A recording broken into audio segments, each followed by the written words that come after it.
The Islamic Republic of Iran has, on a number of occasions, expressed its principled position with regard to the ongoing conflict in Ukraine, including during the adoption of the two previous resolutions of the 11th Emergency Special Session of the United Nations General Assembly.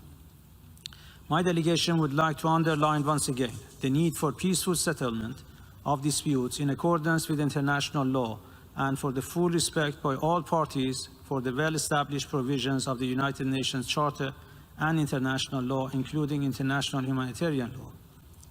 We emphasize that sovereignty and territorial integrity of all states must be fully respected and the safety and security of all civilians must be guaranteed.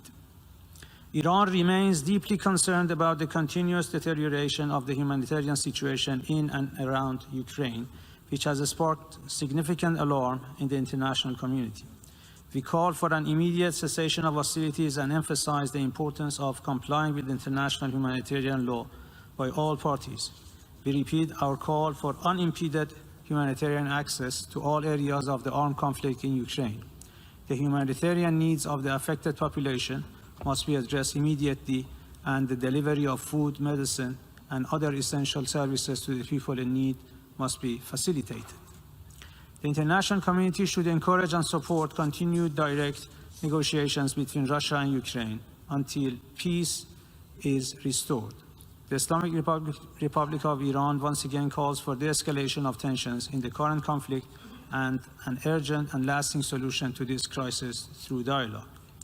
Mr. President, we consider the text of the resolution before the General Assembly contained in document L3 as politically driven, which undermines the impartiality of our organization. My government attaches great importance to the promotion and protection of human rights. However, we are against the exploitation of UN human rights machinery for political ends, which contravenes the principles of universality, non-selectivity, and objectivity in addressing human rights issues. We have always maintained that human rights should not be undermined by short-sighted political considerations. We stress that the work of the Human Rights Council should be performed in a non-confrontational and non-politicized manner, and membership in this body should not be politicized. We would like to reiterate our position on the centrality of the principles of objectivity, dialogue, and cooperation towards the protection and promotion of all human rights based on a non-selective and non-politicized approach. We are of the view that the exploitation of paragraph 8 of UN General Assembly Resolution 60/251 deepens confrontation and attenuates constructive dialogue between countries. For the above-mentioned reasons, my delegation will vote against the draft resolution contained in document L4. I thank you, Mr. President.